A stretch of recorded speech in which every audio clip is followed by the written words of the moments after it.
올해는 특별히 어느 해보다 음주운전으로 인한 사건 사고가 많은 해 같습니다. 그동안도 많은 음주운전 사고가 있었지만 특히 올해는 뉴스의 날만큼 큰 음주운전 사고들이 일어나고 있습니다. 작년에 우리나라 음주운전 적발 건수가 13만 건이라 그래요. 그러니까 매달 1만 건 이상 음주운전이 적발된다는 거예요. 올해도 마찬가지로 월 평균 적발 건수가 1만 건이 넘습니다. 이 추세로 가면 작년보다 훨씬 더 많이 이 음주운전이 적발될 것이라고 예상하고 있습니다. 음주운전은 범죄죠, 여러분. 범죄입니다. 음주운전 자체가 살인 미수입니다. 그런데 음주운전에 적발된 사람들을 보니까 2회 이상 적발된 사람이 총 적발 건수의 42%래요. 이 중에 7회 이상 적발된 사람도 있는데 1000건이 넘는다는 거예요. 그러니까 음주운전은 보통 상습적으로 이루어진다는 거죠. 도대체 왜 그럴까? 도대체 왜 상습적으로 음주운전을 하는 걸까?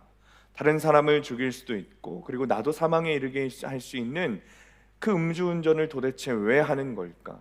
그러니까 음주운전을 한 사람들의 심리를 조사해 보니까 가장 큰 이유가 뭐냐면 난 안 걸리겠지라는 거예요. 설마 걸리겠어?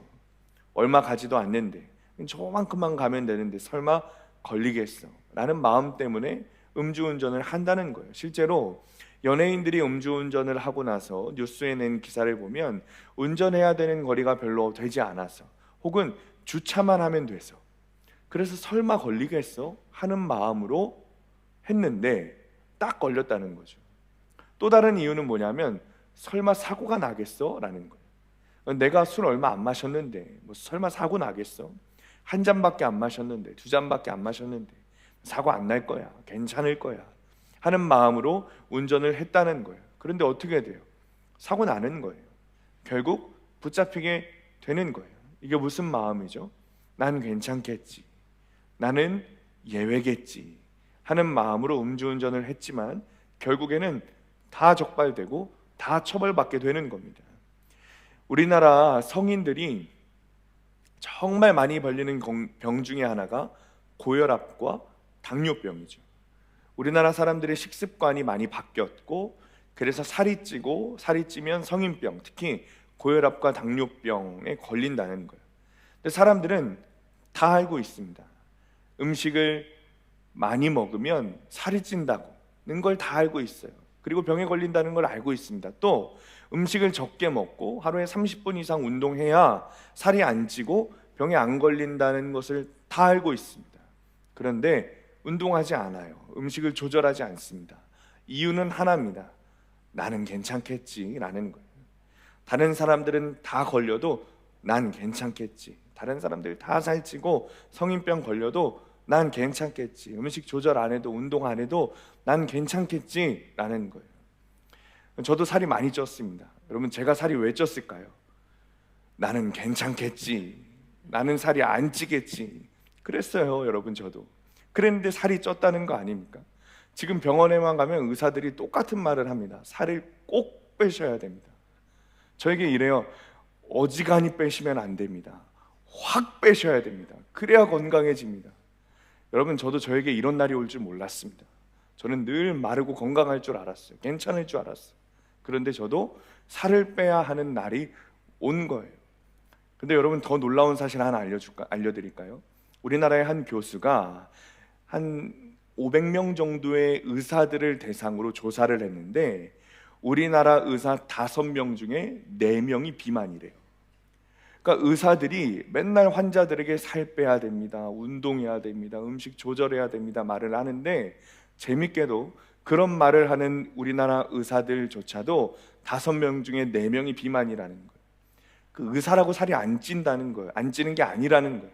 의사도 운동해야 되고 음식 조절 안 하면서 나는 괜찮겠지, 난 괜찮겠지 하면 의사고 뭐고 소용없다는 거예요. 다 살찌고 당뇨병 걸리고 고혈압 걸린다는 거예요. 여러분, 예레미야가 사역했던 시기의 이스라엘 백성들도 똑같았습니다. 난 괜찮겠지, 난 안 걸리겠지, 난 심판 없겠지, 나를 버리시진 않겠지, 나는 괜찮겠지 그러면서 우상 숭배를 일삼으면서 다 자기 마음대로 살았어요. 이스라엘 백성들이 열심히 죄를 지으면서도 나는 괜찮겠지, 우리는 망하지 않겠지라고 생각했던 이유가 있습니다. 첫 번째는 뭐냐면 자신들이 하나님의 선택받은 민족이라는 거예요. 선민이라는 거예요.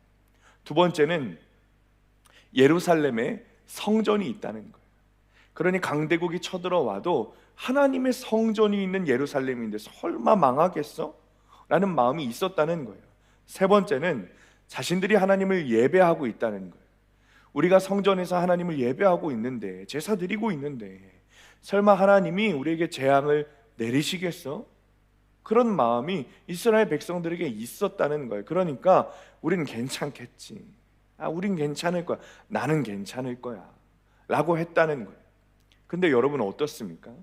이스라엘 백성들에게도 심판은 애누리가 없었습니다. 이제는 더 이상 참지 않으시겠다고 하나님이 말씀하고 계시는 거예요. 19절 말씀 우리 함께 읽습니다. 시작. 땅이여 들으라, 내가 이 백성에게 재앙을 내리리니 이것이 그들의 생각의 결과라. 그들이 내 말을 듣지 아니하며 내 율법을 거절하였음이니라. 아멘. 하나님께서 이스라엘 백성들에게 내가 너희에게 재앙을 내리시겠다 말씀하세요. 그리고 이스라엘 백성들을 향해서 이 백성이라고 말씀하시죠. 그동안 하나님은 이스라엘 백성들을 향해서 내 백성이라고 말씀하셨어요. 그런데 지금부터는 이 백성이라고 말씀하시는 거예요. 이스라엘 백성들의 죄를 객관화하시면서 그들의 죄를 낱낱이 말씀하시고 내 백성이 아니라 이 백성이라고 말씀하세요. 이게 무슨 뜻인가 하면 하나님이 이스라엘 백성들에게 내리실 재앙이 어지간한 것이 아니라는 거예요. 그냥 따끔히 주사 한 대 맞고 끝나는 정도가 아니라는 거예요. 하나님이 주실 재앙이 크고 무서운 것이라는 것을 똑똑히 알려주고 계시는 거예요. 한 주석에서 이 말씀에 대해서 표현하기를 애누리 없는 심판이 이스라엘 백성들에게 임할 것이다 그랬어요. 애누리 없는 심판. 아무리 이스라엘 백성이라고 할지라도 죄를 지으면 애누리 없는 심판을 받게 되어 있는 거예요. 그런데 그것이 무엇의 결과라고 말하죠? 19절 후반부에 이것이 그들의 생각의 결과라. 이스라엘 백성들이 무슨 생각을 했습니까? 나는 괜찮겠지, 이 정도는 괜찮겠지, 이 정도 죄는 괜찮겠지, 나는 선민이니까, 난 성전에 있으니까, 난 교회 다니니까, 난 예배하니까 나는 괜찮겠지, 이 정도 죄 짓는 거 정도는 하나님도 이해하시겠지. 우리도 그럴 때가 너무 많지 않습니까? 죄를 지으면서도 교회 나오고 죄 지으면서도 예배 드리니까 하나님 전혀 두려워하지 않고 나는 괜찮겠지, 나에겐 심판이 없겠지, 나는 교회 다니니까 괜찮겠지 라고 할 때가 많다는 거예요. 우리가 금요성령 집회하면서 매주 다른 기도 제목을 붙들고 중보기도 하고 있습니다. 네 번째 주는 다음 세대를 위한 기도를 하고 있습니다. 특별히 다음 세대 청소년들을 위해서 가장 많이 기도하는 제목이 뭔지 아십니까? 마약 중독입니다. 예전에 우리나라는 마약 청정국이었습니다. 그런데 마약이 들어올 틈이 없었어요. 그런데 이제는 아닙니다. 수많은 종류의 마약이 우리나라에 들어와 있고 심지어 청소년들조차도 일부가 아니라 정말 많은 청소년들이 마약에 중독되어 가고 있다는 거예요. 핸드폰으로 마약을 너무나도 쉽게 사고 팔 수 있다는 거예요.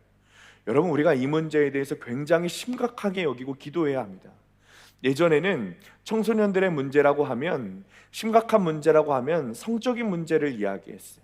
아이들이 어린 나이에 혼전순결을 지키지 않고 TV 프로그램에서도 그런 것들을 조장하고 이런 것들이 심각한 문제라고 여겼는데, 이제는 성적인 문제는 큰 문제도 되버질이 아니게 되어버렸다는 거예요. 음란의 문제가 아니라는 것이 아니라, 해결되었다는 것이 아니라 음란이라는 아주 큰 그 문제에 더해서 이 마약이라는 문제가 손대기 어려울 정도로 심각해졌다는 거예요. 근데 여러분 그거 아십니까? 마약 중독에 걸린 아이들이 처음 이 마약을 하면서, 이 마약에 손을 대면서 내가 꼭 마약 중독돼야지 마음 먹고 마약하는 아이들은 한 명도 없다는 거예요. 마약을 하면서도 나는 괜찮겠지. 나는 괜찮겠지. 한 번 정도는 괜찮겠지. 이거 한 번으로는 중독 안 되겠지. 라는 생각의 결과가 마약 중독에서 헤어나올 수 없게 됐다는 거예요. 이것이 우리의 생각의 결과입니다. 괜찮겠지, 괜찮겠지, 이 정도는 괜찮겠지. 그러나 그 생각이 반드시 우리를 재앙으로 이끕니다. 애누리 없는 심판을 받게 합니다.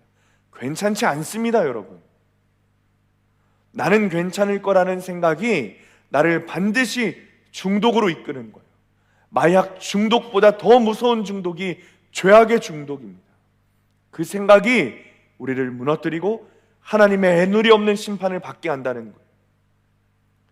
우리나라 과학수사가 정말 대단한 수준에 있다는 것을 여러분 아십니까? 매년 검찰에서는 과학수사 우수 사례를 발표합니다. 올해 과학수사 우수 사례 1등이 있어요. 어떤 사건이냐면 남자가 여자를 폭행하고 6번 강간했던 그런 사건입니다. 당연히 남자는 범행을 전면 부인했죠. 증거는 피해자가 제출한 40분 정도 되는 영상이에요.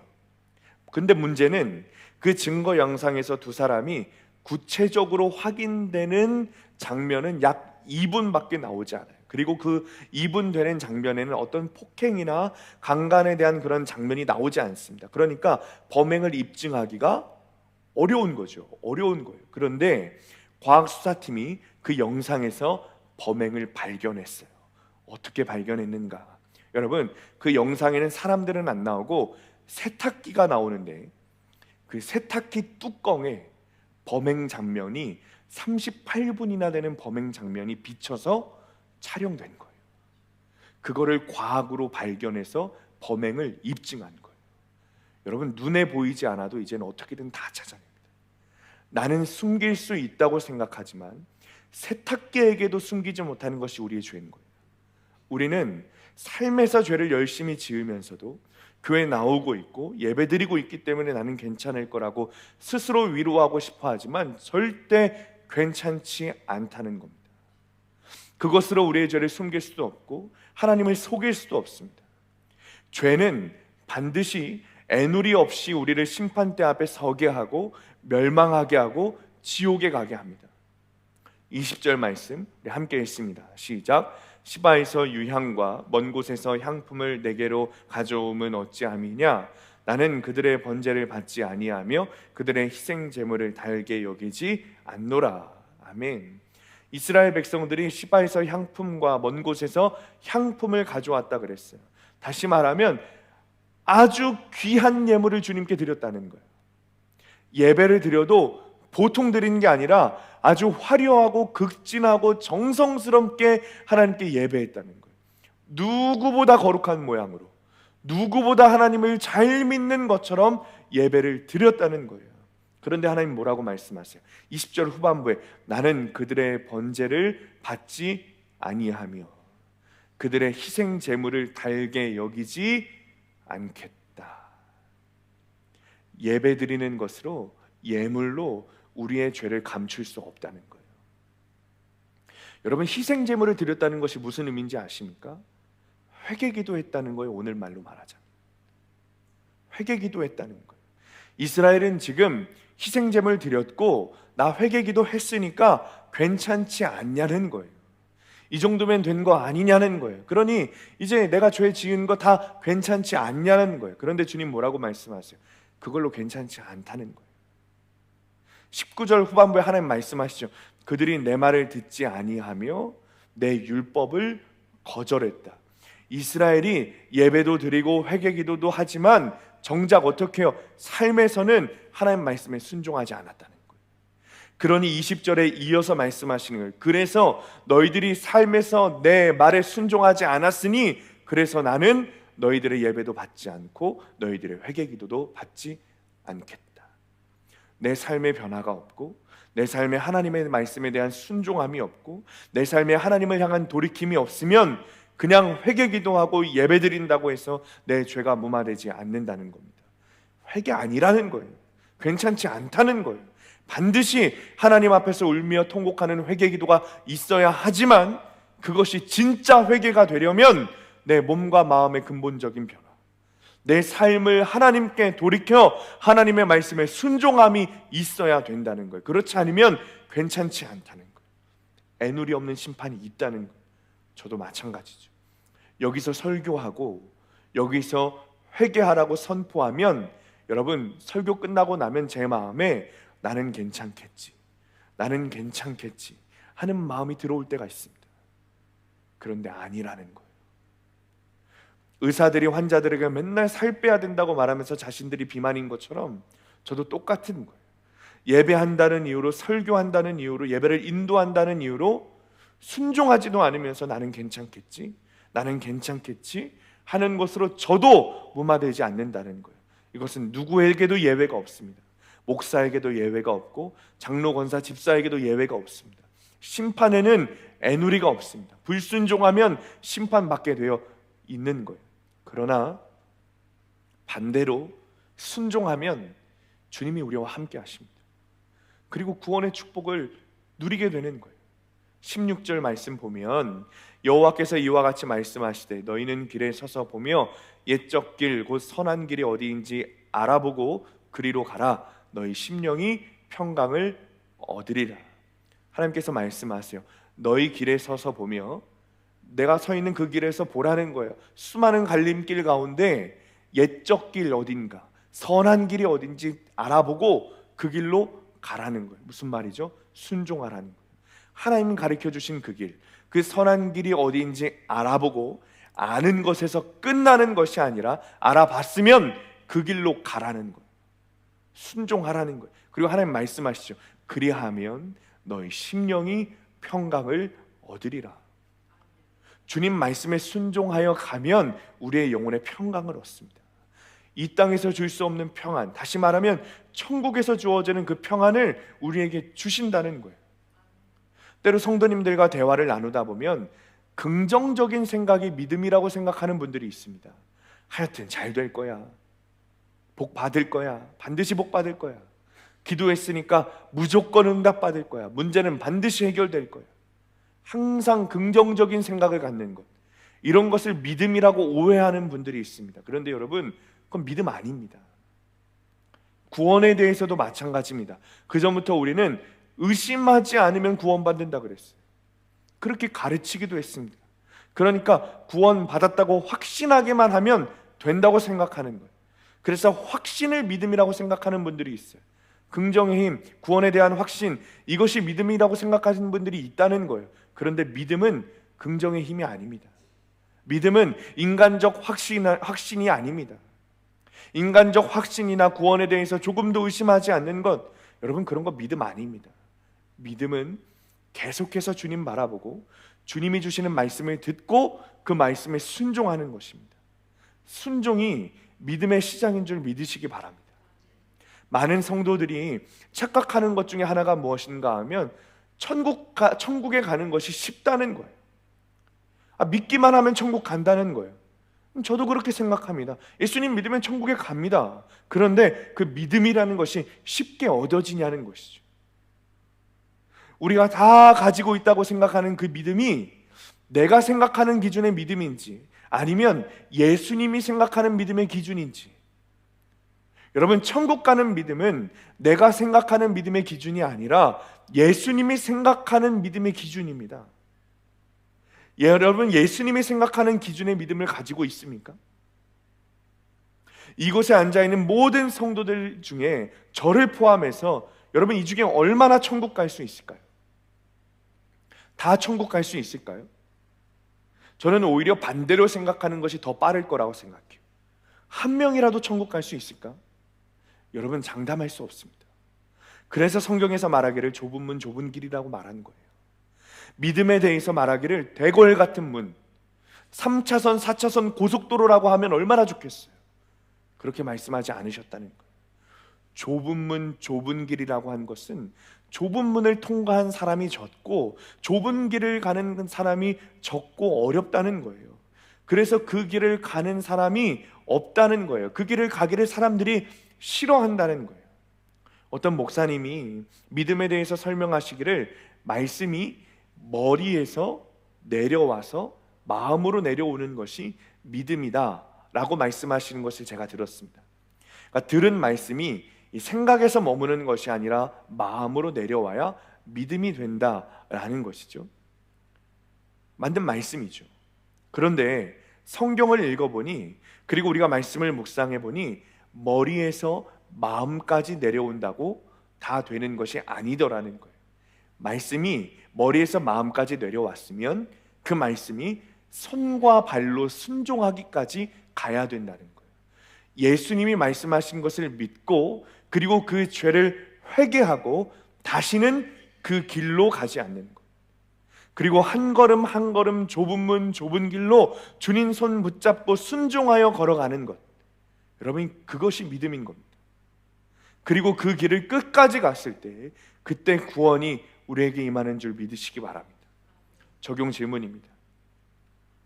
이 정도는 괜찮겠지 하면서 짓는 습관적인 죄는 무엇입니까? 말씀을 묵상하고도 순종하지 않는 적용은 무엇입니까? 나는 예수님이 생각하는 기준의 믿음을 가지고 있습니까? 자, 그렇다면 우리는 왜 순종하지 않는가? 왜 불순종하게 되는가? 어떻게 순종하게 되는 것인가? 17절 말씀 우리 함께 읽습니다. 시작. 내가 또 너희 위에 파수꾼을 세웠으니 나팔 소리를 들으라 하나 그들의 대답이 우리는 듣지 않겠노라 하였도다.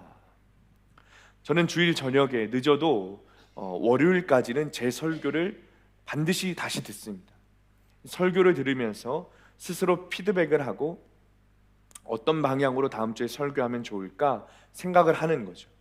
그런데 제 설교는 제가 들어봐도 은혜 받았습니다 또는 아멘이라고 대답하기가 좀 어려운 설교인 것 같아요. 여러분의 마음을 좀 풀어주고 위로해주고 시원하게 해주는 그런 설교가 아니라 오히려 여러분의 마음을 좀 무겁게 하고 부담스럽게 하는 설교라고 저도 제 스스로 생각하고 있어요. 그래서 그런지 몰라도 설교가 끝나면 저에게 은혜 받았습니다 하시는 분들이 거의 없습니다. 한 달에 한두 분 정도 있을까 말까. 그렇다고 오늘 저에게 은혜 받았습니다라고 하시라는 뜻은 아닙니다. 그러니까 오히려 저는 저에게 은혜 받았습니다라고 말을 하시는 분들을 보면 의심이 가요. 오늘 말씀을 안 들으신 것 같은데, 이런 의심이 가는 거죠. 그렇게 말하기 쉽지 않은 설교이기 때문에 그렇습니다. 그런데 가끔 저에게 이런 말씀을 하시는 분들이 있어요. 목사님, 이제 제가 죄인이라는 것이 믿어집니다.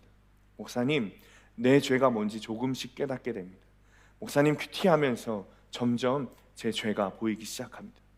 말씀이 들린다는 증거입니다.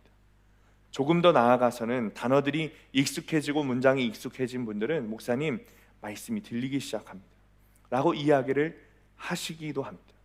여러분, 말씀이 들린다는 표현은 말씀이 재밌다, 쏙쏙 들어온다, 설교를 잘한다 이런 뜻이 아닙니다. 말씀이 들린다는 것은 말씀을 들으면서 내 죄가 깨달아지고 회개가 터져나오고 회개에 적용을 할 것들이 생각나고 회개를 촉구하는 이 말씀이 다른 사람들에게 하는 말이 아니라 나에게 하는 말씀으로 들린다는 뜻이에요. 그게 말씀이 들린다는 말입니다. 교회에서 말하는 축복은 세상과 달라야 합니다. 돈 잘 벌고 세상에서 잘 되고 직장에서 승진하고 사업 잘 되고 자식이 잘 되고 건강하고, 여러분 이런 것들은 요 앞에 건너편에 가면요, 여러분 그 무당집 있죠? 그 무당들도 다 할 수 있는 겁니다. 그러나 교회에서 말하는 축복은 이런 수준이 아닙니다. 교회에서 말하는 축복은 예수 그리스도의 보혈로 말미암아 내 죄가 씻기고 이제는 이 땅에서 하나님 나라 백성으로 살아가며 거룩하고 정결하게 살아가는 것, 그래서 어떻게 구원에 이르는 것이 진짜 축복인 줄 믿습니다. 그래서 제가 늘 회개에 대해서 순종에 대해서 설교하는 이유가 여기 있는 거예요. 이 말씀이 들려서 성도들이 하나님 앞에 더 가까이 가는 것이 진짜 축복이라는 것을 믿게 해주고 싶은 거예요. 그런데 놀랍게도 여러분, 우리 교회 안에 이런 하나님의 말씀이 매 예배 시간마다 나팔 소리처럼 울려 퍼지고 있는데도 불구하고 말씀을 듣지 못하는 사람들이 있습니다. 문제는 말씀을 듣지 않는 것이 아니라 그런 어떤 환경의 문제가 아니라 우리가 의지적으로 듣지 않고 있다는 거예요.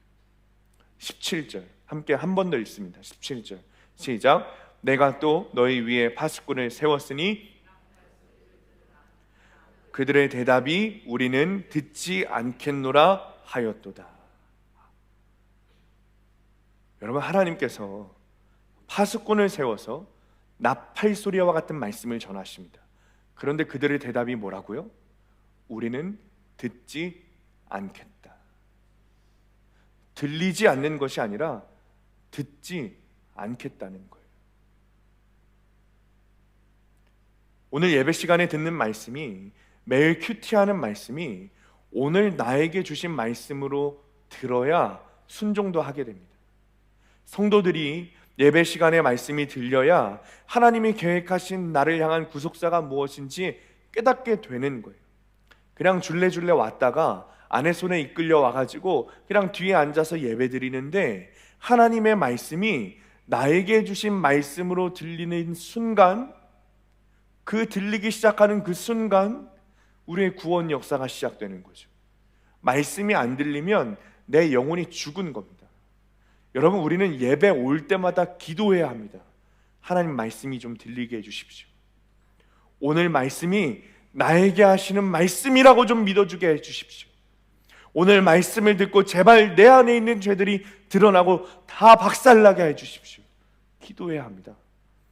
그냥 앉아서 또 저 말씀, 또 죄에 대해서, 또 심판에 대해서, 또 회개에 대해서 이야기한다고 지겹다고 생각하고 있으면 여러분, 예배 나오는 이유가 없는 거죠. 의지적으로 말씀을 듣지 않는 거예요. 예레미야가 이스라엘 백성들에게 전한 말씀은 망한다였습니다. 너희들 지금 이대로 불순종하면 망한다는 거예요. 하나님께서 지금 북방에 큰 나라를 준비해 놓으셨고, 지금 내가 전하는 이 말씀 듣지 않으면 그 북방의 큰 나라로 말미암아 망하게 하시겠다는 거예요.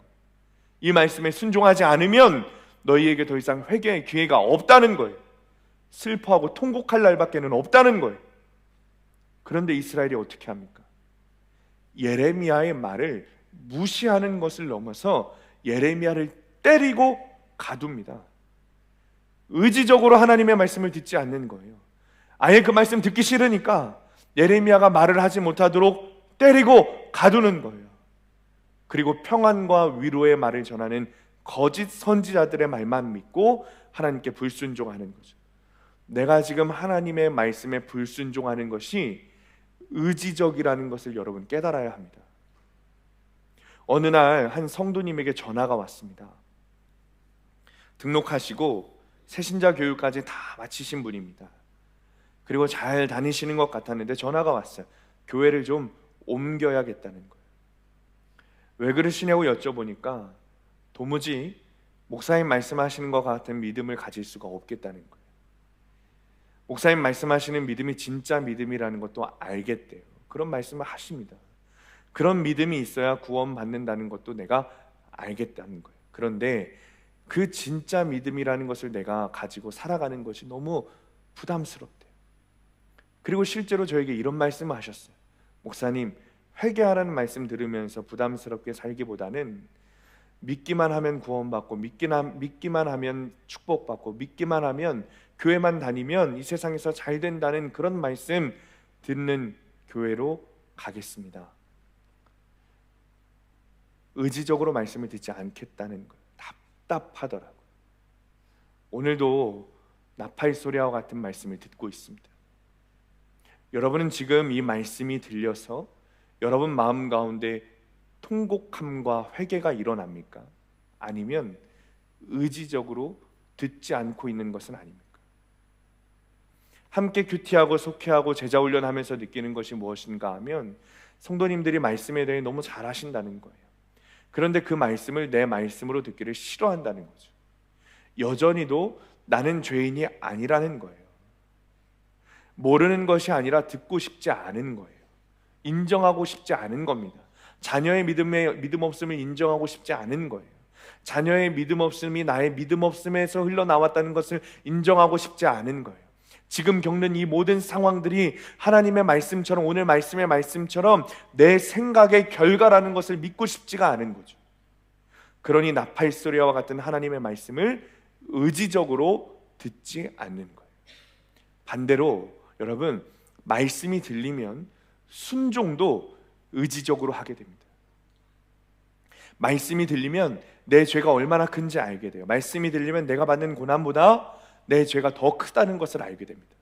말씀이 들리면 이런 죄인을 살리시고자 하나님이 독생자 아들을 죽이셨다는 사실이 믿어지게 됩니다. 그러면 순종도 의지적으로 하게 됩니다. 첫째 아이가 한 2돌쯤 지났을 때 눈에 다래끼가 났어요. 그래서 한동안 병원에서 처방받은 연고를 이렇게 눈에 발라주는데 안 되는 거예요. 그 약을 좀 잘 들었으면 좋았을 뻔했는데 안 되는 거죠. 그 약이 오히려 다래끼가 막 더 커졌어요. 그래서 병원에 갔더니 차라리 째서 고름을 주사기로 빼는 게 낫다. 치료실에 들어갔습니다. 엄마는 들어오지도 못하게 하고 아빠만 들어갔어요. 그리고 마취를 할 수 없으니까 아이를 침대에 딱 일자로 눕혀놓고 제가 올라가서 무릎으로 아이 몸을 끼고 앉으라는 거예요. 의사들이 그렇게 시킵니다. 그러니까 아빠 몸으로 아이 몸을 결박시키는 거죠. 그리고 아빠가 아이 얼굴을 움직이지 못하게 꽉 잡아야 됩니다. 눈에 칼이 들어오니까 절대 움직이면 안 되는 거죠. 그렇게 잡고 있으면 이제 간호사들도 손과 발을 잡고 누릅니다. 그러면 의사가 눈을 뒤집어 까가지고 칼로 째고 주사바늘로 고름을 빼내는 거예요. 아이가 기절할 정도로 자지러지게 울었습니다. 사실 치료하는 시간은 얼마 걸리지 않았어요. 한 2분 정도. 근데 제 마음에는 그 2분이 한 2시간 정도 흘러가는 것처럼 느껴졌어요. 다 치료를 받고 나오면서 이 아이도 울고 저도 울고 난리도 아니었어요. 그런데 여러분, 그날 밤 아내와 이야기를 하는데 갑자기 눈물이 나는 거예요. 그리고 이런 생각이 드는 거예요.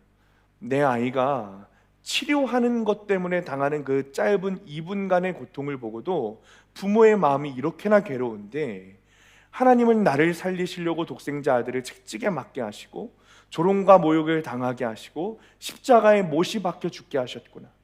하나님 아버지는 얼마나 괴로우셨을까? 당신의 아들이 그렇게 죽임을 당하는 것을 보고 얼마나 고통스러우셨을까? 하나님은 저와 여러분을 향해, 여러분을 위해 당신의 아들을 십자가에 죽게 하셨습니다. 여러분, 우리 중에 내 자식을 다른 어떤 사람을 위해 십자가에 달려 죽게 하실 수 있는 분이 있습니까? 독생자가 아니더라도, 자식이 둘이더라도 셋이더라도 10명이더라도 다른 사람 하나 살리겠다고 그 중에 하나를 십자가에 달려 죽게 하실 분, 여러분 여기 있으십니까? 하나님은 그렇게 하셨습니다. 나를 살리시기 위해 하나밖에 없는 아들을 포기하셨습니다. 그 아들을 죽게 하셨습니다. 말씀이 여러분의 귀와 영혼에 들려서 이 사실이 믿어진다면 내가 하나님께 순종하지 못할 이유가 어디에 있습니까? 순종하지 못할 이유가 없는 겁니다. 의지적으로 하나님의 뜻을 묻고, 의지적으로 하나님의 마음을 묻고, 의지적으로 하나님의 말씀을 묻고 그 말씀에 순종하게 되는 겁니다. 다른 이유는 없습니다. 하나님께서 우리를 살리시기 위해 당신의 독생자를 죽이셨고 우리에게 영생을 주셨습니다. 애누리 없는 심판에도 불구하고 회개하기만 하면, 믿음으로 하나님께 돌이키기만 하면, 그 좁은 길을 걷기만 하면 우리를 구원하시겠다 주님 말씀하십니다. 여러분, 이 사실이 정말 여러분 가운데 믿어지셨으면 좋겠습니다. 여러분, 순종하지 못할 이유가 없는 겁니다. 때로 우리는 순종할 수 있는 힘과 능력을 주십시오 말하지만, 여러분, 말씀이 들려서 이 십자가 사건이 진짜라는 사실이 믿어지는 순간 의지적으로 순종하게 되는 거예요. 그냥 그 십자가 사건 자체가 우리의 힘과 능력이기 때문에 그렇습니다. 적용 질문입니다. 나는 말씀이 들려서 회개할 죄가 생각나고 그것을 돌이킬 적용을 하고 있습니까? 의지적으로 불순종하고 있습니까? 아니면 의지적으로 순종하고 있습니까? 말씀을 마칩니다. 교회를 다니는 많은 사람들이 나는 괜찮을 거라는 착각을 하면서 살고 있습니다. 나는 지금 교회 다니고 있고 예배를 드리고 있기 때문에 그렇습니다. 이스라엘도 똑같습니다. 나는 선민이고 제사를 드리고 있기 때문에 문제 없을 거야. 심판 없을 거야. 천만의 말씀입니다. 내 삶이 하나님의 말씀대로 살아가는 순종의 삶이 아니라면 아무리 예배드리고 아무리 교회 나와도 그것은 믿음도 아니고 그것은 구원의 길도 아닙니다. 하나님의 심판은 애누리가 없습니다. 명절이 시작됩니다. 가정 안에서 여러분 분명히 말씀대로 순종해야 할 사건이 우리에게 닥치게 될 것입니다. 적용해야 할 사건이 반드시 있을 겁니다. 여러분, 그 사건을 맞닥뜨렸을 때 절대 여러분의 옳은 소견대로 행동하고 말하지 마십시오. 큐티를 안 하시던 분들도 이번 명절만큼은 매일 아침 큐티를 꼭 하시고 가족들을 대할 때 구속사의 말씀으로 대하시기 바랍니다.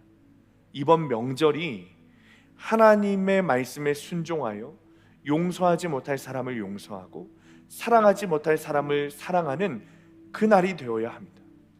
나를 구원하시고자 독생자 아들을 죽이신 하나님을 생각한다면 하지 못할 순종이 없는 겁니다. 이번 한 주도 우리 수암 공동체 모든 성도들이 예수님 바라보며 말씀대로 믿고 살고 누리게 되시기를 예수님의 이름으로 간절히 축원합니다. 우리 시간에 17절 말씀 붙들고 기도하겠습니다. 내가 또 너희 위에 파수꾼을 세웠으니 나팔 소리를 들으라 하나 그들의 대답이 우리는 듣지 않겠노라 하였도다. 하나님, 말씀이 들리게 되기를 원합니다. 나팔 소리와 같은 하나님의 말씀이 들리게 되기를 원합니다.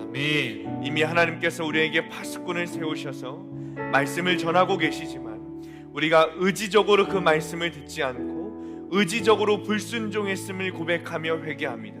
주님, 이제는 말씀이 들려 주님이 나를 위해 십자가에 달려 죽으신 것이 믿어지게 하여 주옵소서. 아멘. 주님께서 나를 위해 십자가에 달려 죽으셨음이 진짜 사실임이 믿어지게 하시고 의지적 불순종이 아니라 의지적 순종으로 나아가게 하여 주옵소서. 아멘. 시간에 주님 이름 부르시며 함께 통성으로 기도하겠습니다. 주여, 그늘 안에 내 생명이 아버지 십자가 사건 믿어지게 되기를 원합니다. 하나님, 내 마음 가운데 내 영혼 가운데 내 귀 가운데 하나님 말씀이 들리게 되기를 원합니다. 십자가 믿어지게 되기를 원합니다.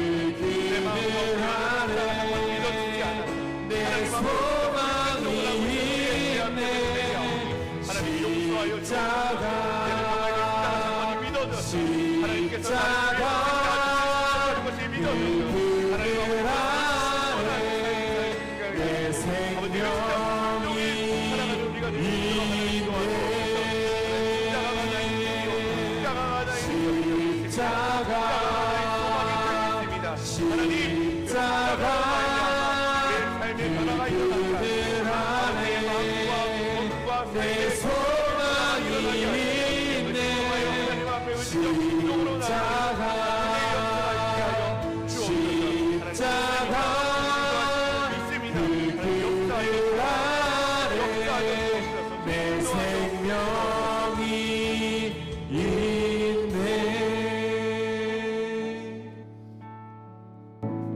하나님, 말씀을 우리에게 주시니 감사합니다. 예배를 통해 말씀을 들려주시고 큐티를 통해 매일 말씀을 주시니 주님 감사를 드립니다. 오늘 들은 말씀이 매일 우리가 하는 큐티가 나에게 주신 말씀으로 믿어지게 하여 주옵소서. 그 말씀을 듣고 늘 우리를 정결하고 거룩하게 하며 우리가 의지하고 바라볼 분이 주님밖에 없다는 것이 믿어지게 하여 주옵소서. 그래서 이제 말씀 듣기를 사모하게 하시고 말씀 묵상하는 것을 사모하게 하셔서 들은 말씀을 순종하며 믿음이 시작되게 하여 주옵소서. 특별히 추석이 시작되었습니다. 추석 기간에 많은 사람들, 가족들을 만나게 됩니다. 주님, 가족들을 만나는 기간 동안에 세상 가치관의 말들은 내 귀에 들리지 않게 하여 주옵소서. 그리고 내 입에서는 늘 구속사의 말씀이 나오게 하여 주옵소서. 사람들이 말하는 그 세상 가치관에 맞장구 치지 않게 하시고 내 입술 가운데 주의 말씀을 담아 선포하는 시간이 되게 하여 주옵소서. 그래서 주님의 말씀으로 승리하는 시간이 될 수 있도록 주님 인도하여 주옵소서.